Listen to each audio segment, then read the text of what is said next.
Hey, welcome back, everybody. It's time once again to meet our community, the Hispanic business community here in Orange County, powered by the Orange County Hispanic Chamber of Commerce and Orange County's only community radio station, OC Talk Radio, with Mr. OC himself, John Hernandez. Hernandez Gutierrez. Why did I say Hernandez? I don't know. Maybe Let's see if you're paying attention. I think you're thinking of. I think her last name was Hernandez, the famous actress she was. at the Newport Beach Film Festival. There were some beautiful actresses at the festival. Great movie, by the way. Great movie. Great Newport Beach Film Festival. About Jenny Rivera. That's right. Welcome, everybody, to our community podcast show, powered by the Orange County Hispanic Chamber of Commerce. I'm your host, John Gutierrez, Senior Vice President here. With us today, we have another one of our community leaders, Mr. Carlos Humphrey. He's an entrepreneur, owns several businesses, but most importantly, he does these really cool community events. They're called HEAT, and they're business networking events, but they really focus on that Hispanic Latino community, about helping empower them. And he's with us here today to share a little bit about his big event that's happening November 2nd in Buena Park at the Doubletree Hotel. Welcome, Carlos.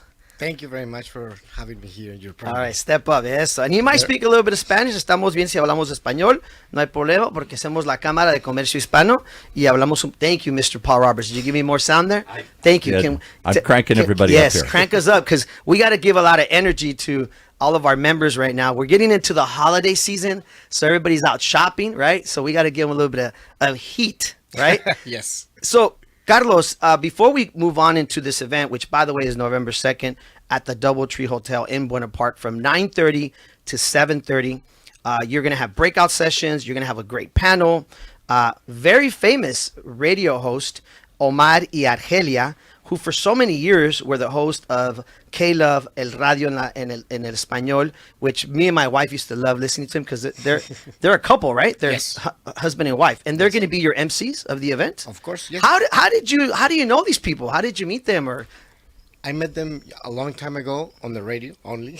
Really? But I recently met them because I have a friend. His name is Jorge Serratos. He's kind of famous too. He has a podcast. It's called Sinergéticos. And he came here to do a conference. And he invited them to their podcast, and I was there. So I listened to the whole podcast, and I met them, basically that day a few months ago.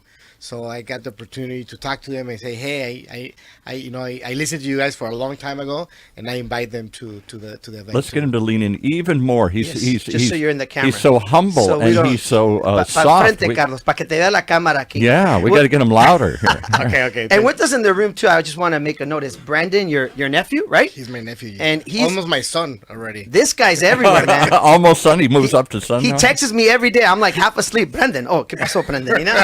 He's texting me. He's calling me. But that's good, man. You have somebody who's with you, who's working hard. So kudos to Brandon. You don't see him in the camera here, but he's the man behind the scene. And I want to always make sure we give credit what credit is due, because I know that it's important. I'm pretty sure for you see it as a way to mentor him, even though he's involved with you, right? Yeah, he helps me with everything. And, sometimes people ask me, like, hey, can we do this? And I'm like, I don't know. Let me ask Brandon. He's the one who knows everything, Yeah, it was so funny.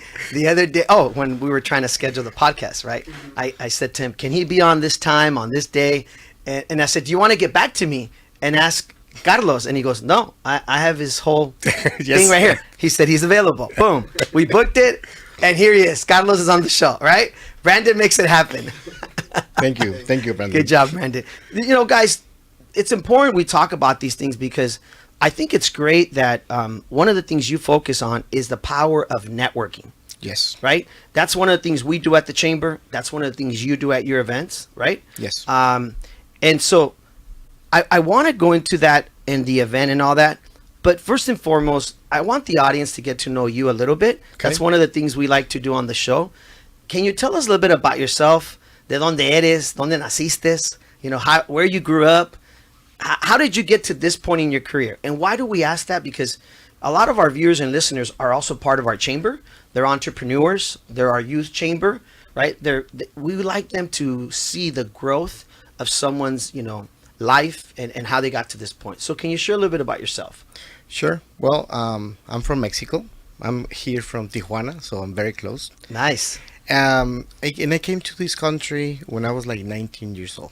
Okay. So when I came here, I didn't finish high school, in Mexico. When you say you came here, what was the reason My- that you wanted to come here? Actually, I didn't want to come here. Okay. My parents did. Okay. So they bring me here. Okay. It wasn't my option back then. Okay.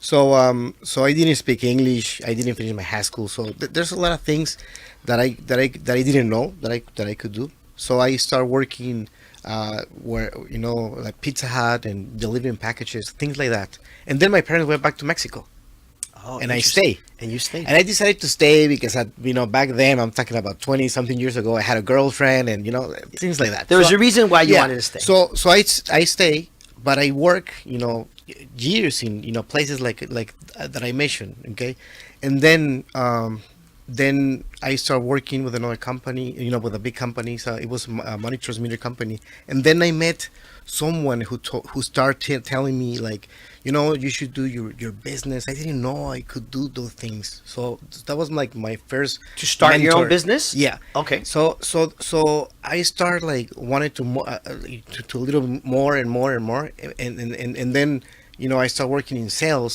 and I start dealing with a lot of Hispanic business owners that they didn't speak English well, like it was something similar to to the situation that I had, and I see that they were very successful. I was like start changing my mentality, and I was like, yes, I can do this. So I start doing my first business 20 something years ago, and then my mom came back to me. She came back to the United States, and we put a business together. So my mother is my partner, So actually. family business. Yeah, it's a family business. Nice. And now we have 7 business. I love business. I'm an entrepreneur, and I've been always focusing on the Hispanic community. I love how he said, and now we have a business, but we have 7 businesses. Like it was no big deal.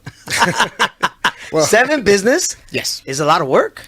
Yes. And so, it's a big aplaudo for you as an entrepreneur. Why do I say that? Because we have a lot of entrepreneurs that are part of our chamber. The chamber's been around, our Orange County Hispanic Chamber of Commerce has been around almost 40 years. And even though a lot of people hear about our big corporations, it's really made up of a lot of small business owners, right? A lot of small businesses that are just working hard to grow. And to hear that you were one of those small businesses in our community, and now you have 7 businesses, right? It's like, great job, Carlos, I mean, Thank you. kudos to you and all your hard work. What do you feel that as an entrepreneur was probably the most difficult thing that you faced, starting your businesses? What would you say to somebody listening or watching in this show? What do you think is one of the most challenging things as an entrepreneur? That you're not ready. I mean, sometimes you're never ready. Sometimes you need to start doing things and learn. But when you don't, you need to understand, what is it that you wanted to do, okay, in order to do something good. I think there's a lot of people who start doing business and they think it's gonna be really quick, and it's not happen. I mean, quick, it sometimes takes time, and good things really takes time. So I had a lot of issues at the beginning, and a lot of things that I learned little by little. But I think sometimes the most common thing is that you start, you don't have enough, maybe enough money, and you don't know how it works, and then people quit because things doesn't go as well as you think. Exactly. As planned, right? Things don't always go as planned. What is it like for you to work alongside with your mother? What's that been like for you? It's been hard, it's been hard because sometimes it's a little hard to not mix the the emotions, when you have a partner that you have that relation, right?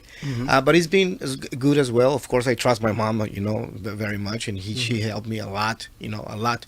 But sometimes it's difficult. But nothing that you cannot fix with good communications and with the love and respect that we have for each other. So Carlos, I love that you said that about the love and respect, because I think that's one of the things that's so important when owning a business with your family.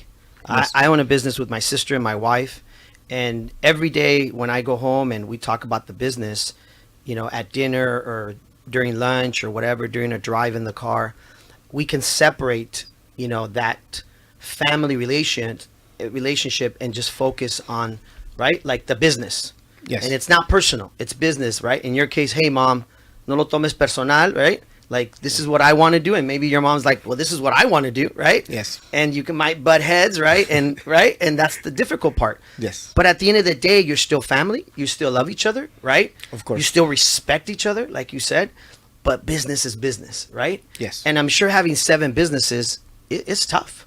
Yes. You know, real quickly, I want to remind everybody again, Carlos Humphrey is here with us, an entrepreneur. He does this great event that's going to happen November 2nd, Heat, which is a business networking event. And he's going to have all these great leaders in the community. I mean, these guys are some pretty amazing people. Nayo Escobar, Paco Benitez, Bernardo Feta, Steph Comfort, Humberto Gutierrez. Hey, será mi primo Gutierrez. Of course, Carlos Humphrey will be there. The very famous radio host, Omar y Argelia, from many years, K-Love, which we listen to them. There will be the MCs. He also has Juan Carlos Gago and Manuel Ramos that are going to be part of this event. Saturday, November 2nd, from 9:30 to 7:30. There'll be breakout sessions. There'll be a great panel. There'll be some great networking opportunities for you. It'll be at the Doubletree Hotel in Hilton, at the Hilton there, right? Doubletree by the Hilton, yes, in Buena Park, which is 7000, which is 7000 Beach Boulevard in Buena Park. You can get your tickets now or anytime at www.heatevents.us, which is heatevents.us. Again, that's heatevents.us. So if you want to be a part of this event, definitely reach out to Carlos Humphrey here. And I know you also have a good amount of followers on your Instagram and your social media. So they can just Google Carlos Humphrey, yes, and your Instagram will come up, and your Facebook, I'm sure. They can reach out to you, right? They can DM you if they want to be a part of this event. What can they expect at this event? What is it that you want your guest or the people coming out to this event that hopefully they get out of it? Yes. Can I say a few things Sure. in Spanish? Claro que sí. Sí. Ok. A mí lo que más me apasiona de los eventos es el networking, el conocer a otras personas, el ayudarnos. Y obviamente los conferencistas traen muy buenos temas y aprendemos mucho, pero lo mayor, el beneficio que tiene es el conocernos. Tú sabes, como latinos tenemos lamentablemente la mala fama de que no somos una cultura que nos ayudamos tanto. ¿Okay? Y es una de las cosas que quiero fomentar, que nos ayudemos entre nosotros a seguir luchando, a mejorar. Y como latinos también tenemos, a la mayoría, no todos, muchas creencias limitantes, muchas creencias que nos limitan a llegar a hacer cosas que a veces no nos imaginamos. Entonces, para mí estos eventos nos ayudan a abrirnos un poquito la mente, a cambiar nuestra mentalidad y sobre todo a conocer personas increíbles. Yo he pasado por cosas difíciles en mi vida y el estar con las personas correctas me ha ayudado mucho en muchos aspectos, tanto profesional como personal también. Entonces, si nosotros vamos a este tipo de eventos con la mentalidad de ir y colaborar, conocer a otras personas y ayudarnos entre nosotros, claro que tiene mucho valor este tipo de eventos. Paul, can you please translate for everybody what he just said? He said, you better be there. That's exactly what I said. You know what's Thank you. You know what's funny about that? Sometimes I see on the Dodger games when the guy's translating for Ohtani, right? And Ohtani will go for a long time. And then, can you translate? And the guy says like 3 words. And I'm like, how did he say all that? You know? That you just reminded me of that, Paul, by the way. And by the way, real quickly, I just want to make sure, you know, we want to send our love and our prayers to Fernando Valenzuela's family. Fernando Valenzuela is somebody that would come to our golf charity events. And of course, he passed away yesterday, the famous Dodger. And so we just want to send our prayers and our love to Fernando Valenzuela's family. He is somebody from Mexico. And he's somebody that really changed in the 80s before you were born, Brandon. He changed in the 80s. Really, he brought the U.S. and Mexico together through Fernando Mania. It was just something incredible. You remember that, right, Paul? How could you forget? Everybody went nuts. Yeah. This guy who didn't look like a pitcher, he was a little pudgy, wore long hair, and he was just a heck of a pitcher. No sé si te acuerdas de Carlos tú, de Fernando. And I think he had to be one of the first Mexican pitchers in the big league. If he wasn't, he was certainly the most famous one, and people just caught fire with this. When I met him 2 years ago, I actually was in awe because I was a little boy and I would watch my uncles and my padrino, and they would all watch, baseball and the Dodgers y Fernando Valenzuela. So for me, it was just like I wanted to share that with him growing up, my uncles and my whole family. But I think more than anything, as a Hispanic Chamber of Commerce, it's beautiful to see, like you just said right now, that these events are important to you because in our Hispanic community, it's important that we help each other, Of course. that we collaborate, that we network, and that we share with each other our ideas, right? And what makes us successful, right? And I just kind of want to go back to a little bit what you had said earlier, right? How for you that's so important because in translation, a little bit in a summary of what Carlos said here, you've been through some difficult times in your life. Yes. And I know for me, that's something that my father at a young age taught me. There's a very famous saying in Spanish that I actually have on my fraternity jacket that says, una mano no se lava sola. I had that in my fraternity jacket. And it basically means one hand cannot wash itself, right? And it was something my dad would always say. That and cuando tú vas, yo ya vengo. So there's like these famous Spanish, dime con quién te juntas y te diré quién eres. Correcto. Right? So there's these Mexican famous sayings that maybe you know about, that our dads and our moms know about, that they passed on to us. And I think today as entrepreneurs, I'm an entrepreneur, you're an entrepreneur, we're applying those things to a lot of our businesses and our events. Wouldn't you say? Yes, and there is a lot of those things that are negative as well that we kind of learn, you know, a long time ago, and sometimes we think it's true. Like, I don't know, for example, el que tiene tienda que la tienda. You know, so that means like, What does that mean in English? I don't know. Can you help me translate it? Well, Whoever what who is it? owns a store, he needs to be there. Basically, Needs to something like attend that, to it. To attend to it. Okay? Yes. So that limits us to to growth because we think that if we own a store, we need to be there all the time. So there's a lot of things that we learn that we need to change. Do you agree or no? Look, I'm going to tell you something. People always ask me, why did you join the Hispanic Chamber of Commerce almost 15 years ago? Yes. And this is what I always tell people. My dad taught me to be a very hard worker. I used to go work with my dad. My brothers used to go work with my dad. My dad was a landscape worker. So he taught me how to be a hard worker. Yes. But when I opened my own business with my wife and my sister, I remember I came home one day and I told my wife, I don't know that I'm going to be a very good boss or business owner or leader of this business. And she says, why do you say that or something? And I said, because maybe I expect them to work as hard as me because that's the way I was raised. So I said to myself, I need to go find mentors that are going to mentor me on how I can become a better business owner, a better business leader, Yes. right? Yes. So when I went to the Hispanic Chamber of Commerce events, I found people that I could say, wow, I want to learn from that guy or that woman or that person who I was like, I think I can learn from these people Yes. how to be a better business owner. Does that make sense? Yeah, of course. So I felt like I found mentors Yes. in this organization. Yes. And like anything, you take the good with the bad. I'm going to apply this. I'm going to apply this. No, I'm not going to apply that. And I found, so for me, the Hispanic Chamber of Commerce, I tell people it's like a mentorship school of business. Yes. For me, because that's something that my dad was never a business owner. So he couldn't teach me that.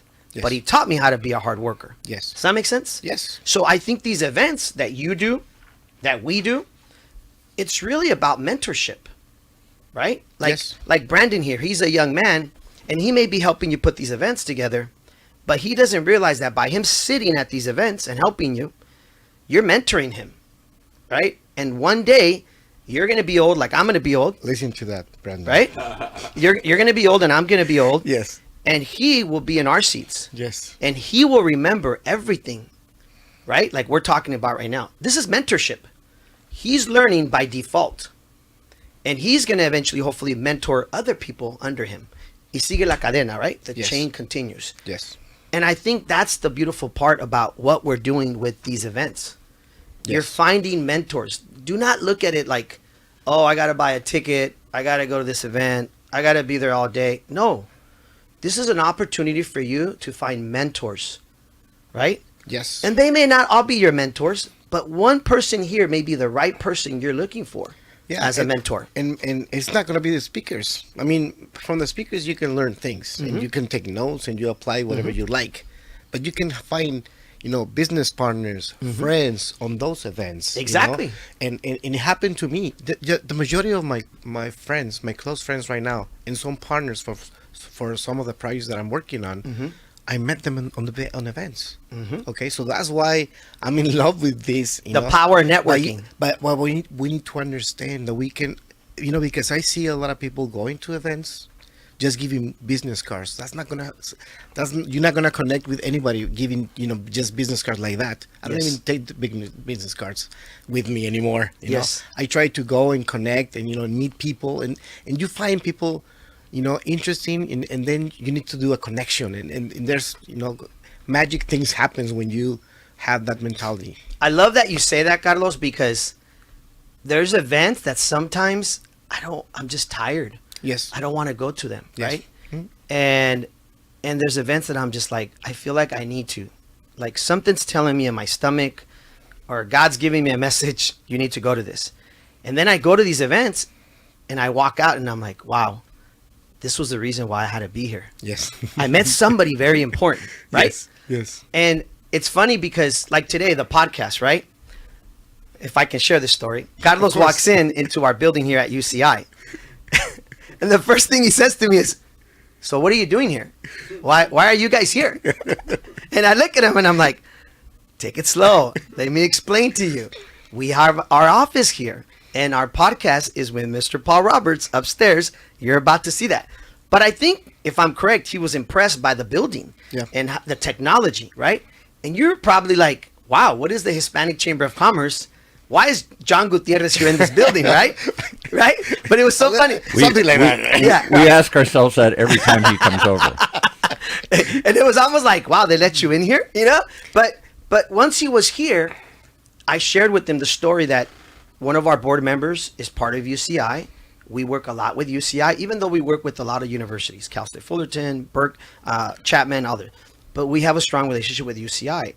And now he's seen the building, and he loved the building, and he's thinking of doing an event here, right? Yes. And possibly even getting an office here. He loved. So it goes to show how by you coming to the podcast today, you may have found a new place to do events. Yes. You may have found a place to maybe one day have an office. Yes. Right? So you never know why you go do certain things. Yes. And that's why I go back to these events. You just never know.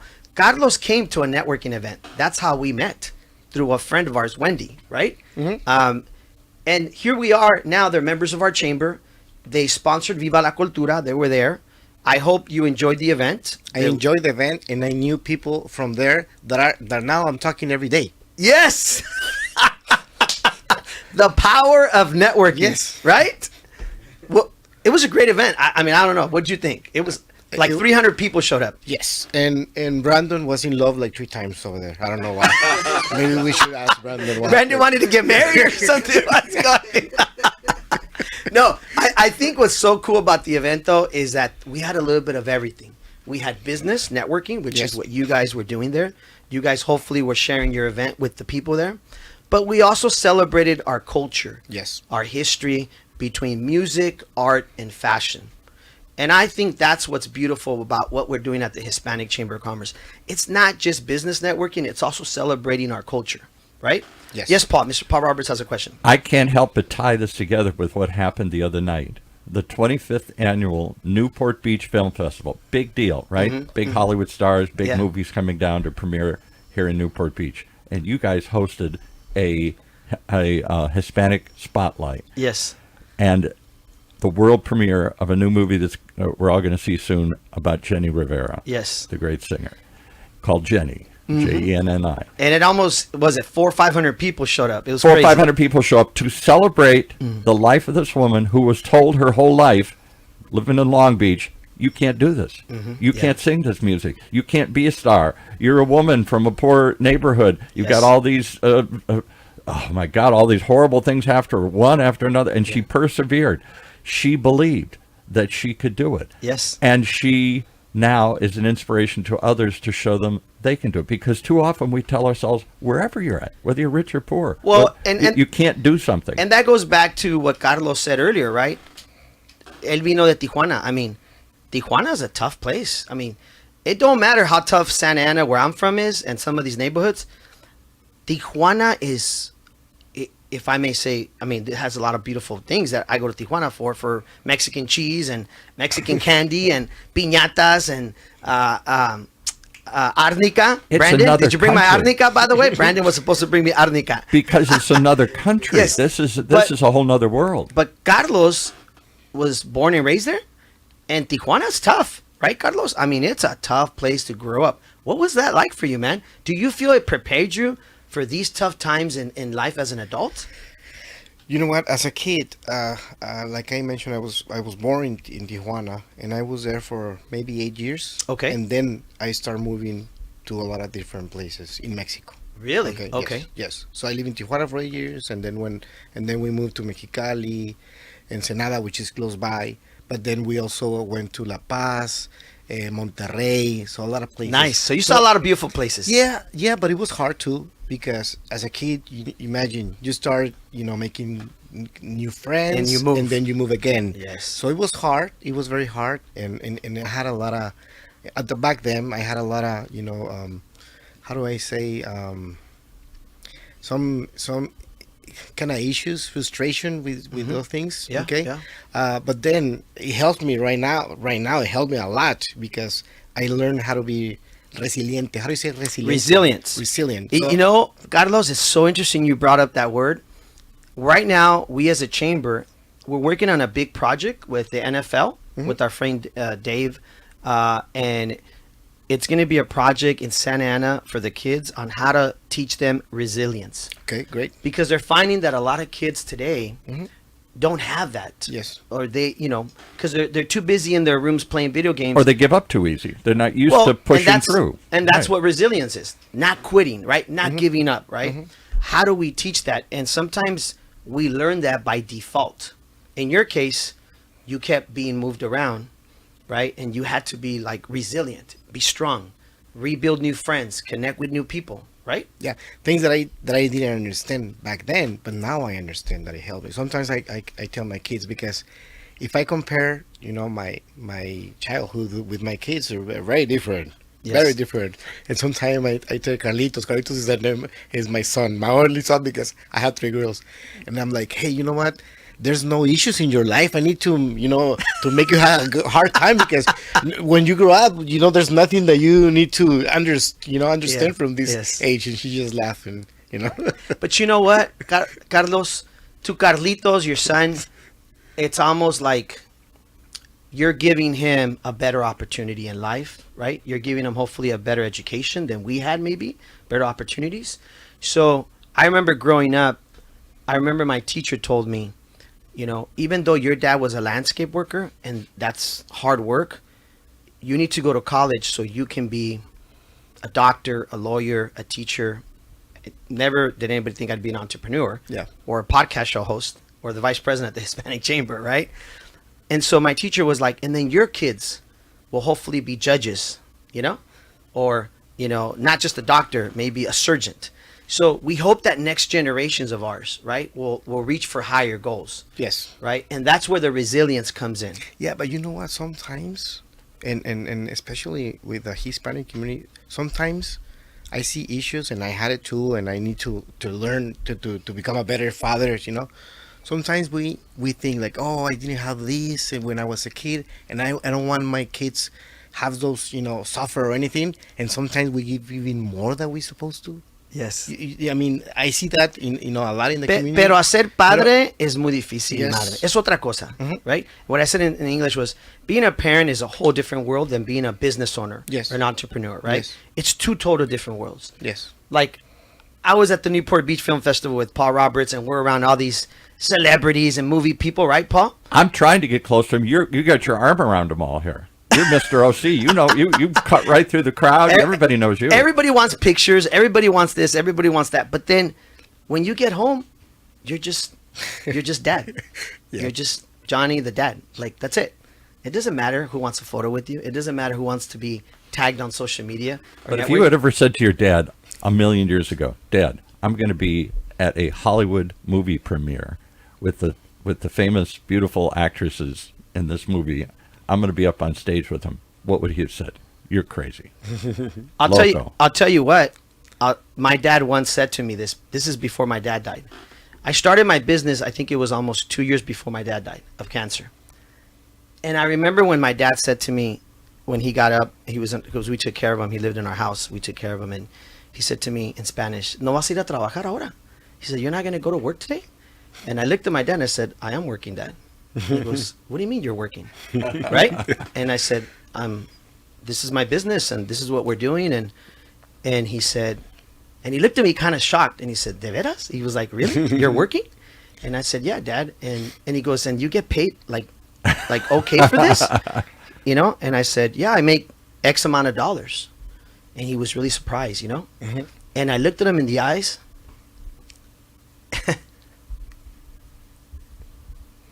And I get emotional saying this because I looked at him and I said, "Because of you, because of your hard work, I have this opportunity. Wow. Because of your sacrifice." And I remember that conversation I had with my dad. I never forget it. I said, "Because of you, Dad, I am here today in this opportunity. You're a bracero. You crossed the border the hard way through the bracero program. You went through some difficult times. You slept in the trains. You were fumigated. You know, these were tough times for you. But because of you, I have this opportunity today." Great. Thank you. Thank you for sharing this. And I think that's important, man, that we pass on to our kids. Of course. And I have a mural of my dad and my father-in-law shaking hands in my house. In fact, I posted it today on my social media. And I talk about that. I tell my kids, don't forget your grandpas. What they did for you. Because of them. Because of them, Yes. you are here living in Irvine. And because of them, you live in a very safe community. Because of them, you go to these great schools. This is the sacrifice they made for you, for me. We have to pass that on to our kids. Of course. Don't you agree, Carlos? Oh, totally. Yes. And thank- share it with others so that they can believe too. And on Hispanic Heritage Month, as we end, Wow. I mean, I'm sorry, I didn't mean to get No, emotional. we're all choked up here. Very powerful. Yes. But Very real. I tell that story because my dad's no longer with me. Yes. So he doesn't get to see everything I do. And it's Paul Roberts' fault that he brought up my dad. Yeah. And he said this because my dad doesn't get to see this stuff that I'm doing. My mom hears about it. She'll see this on Facebook. My kids may see it. My wife obviously hears and listens. But my dad's not here to see all the hard work you put in, how it's paying off, right? So I see a man like you, Carlos, and I see people like my dad, Wow, Both of thank you. whom are Thank you. planting seeds. right? Your dad you're- was a landscape worker. He was used to planting Yeah, seeds. Paul, He didn't but- know what it would grow up But to what be. people don't understand, Paul, is that people like Carlos, they come from Mexico, like my dad did, and let me tell you, it's hard work, man. I can- Mexico is tough. ¿Qué no, Carlos? It is. It's a tough place, man. We help. Our toy drive is coming up, by the way, December 5th. We've been doing this for, 7 years. And for the last 4 or 5 years, our toy drive donates a couple hundred toys to 3 orphanages in Tijuana, Mexico. And in the 4 or 5 years I've been doing this, every year they ask me to go over there. And I still haven't gone. And the reason why I don't go is because it breaks my heart to see what these kids go through at these orphanages. And I tell the people that go, I can't. I just can't. I have to worry about my kids right now. And they're like, but they want to meet you. The kids want to meet you. You should come. It's tough, isn't it, Carlos? It is tough. It And is these tough. kids have it tough growing up. That's why I have a lot of respect for people like you that come from Mexico. And when you come to a different country, like my dad did in the 1960s, it's not easy. I mean, look at you, man. You speak English now. And the first thing he said to me is, we're going to do the show in Spanish. Right? Right? Yeah, that's my comfort zone, speaking Spanish, because like I mentioned, since I get here, first of all, I came here when I was already 19 years old. Yeah. And then I've been always focusing on the Hispanic community, always, Yeah, so that's yeah. why my kids speak Spanish. Of course, they speak English now, of course, and actually a little better. than Spanish. And I have friends that are Hispanic, and their kids don't speak Spanish. So I don't want that to happen either. I want my kids to speak both languages, of course. And that's great. I think that's important. Me and my mom just talked about this like 2 days ago. I go, Ma, when you're here at the house, it's okay. Tell Eli when me and my wife are busy working. Tell him this aguacate, right? Plátano. Tell him to teach him the Spanish words. I said to my mom, you could be his Spanish teacher. Yep. So my son is learning. My older son speaks Spanish pretty good, but my younger one, like you said, they kind of lose it, right? Because we all speak English to them. And my mom's like looking at me, kind of like, ¿De veras? ¿Quieres que le enseñes? Like, yeah, Mom, you're here with them. Why not? Teach them everything of products. What are they? Be a teacher to him. Yeah. And so it's so important we don't lose that. Yes. Guys, again, I don't want to forget this event. Please, they're looking for more sponsors, more supporters. HEAT, aprende, conecta y haz crecer tu negocio, which means learn, connect, and help grow your business. Okay, this event is going to be November 2nd at the Doubletree Hotel in Buena Park, which is coming up pretty fast. Yep. Right? Is it like 2 weeks? Yep. And I asked him before the show, I said, what is this, a small event, big? They're talking about 200-300 people. Yes. That's a big deal.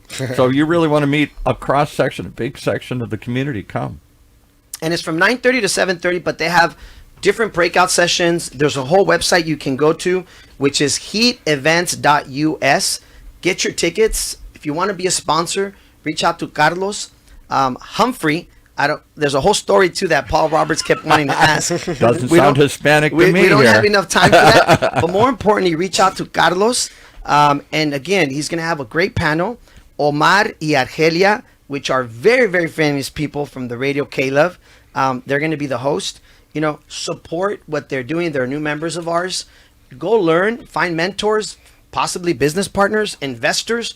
These are the kind of really good people that he's bringing to this event. And that is why we're reaching out to all of you to support somebody that came from Mexico and came to this country. And now look at him. He's an entrepreneur, owns 7 businesses. More than that, he's now part of our community. Exactly. The Hispanic Chamber community, right? So with that, Carlos, we run out of time. We want to thank you for being here. Any last words, amigo? No, thank you. And Paul, by the way, Paul, I love your voice. You have a very cool voice. You. And your English is very good as well. Thank you. Thank you for Espanol, having me not here. so good. Okay. We'll see you guys all at the event. Thank you for joining us. December 5th is our toy drive. And we'll see you next time on our community podcast show powered by the Orange County Hispanic Chamber of Commerce.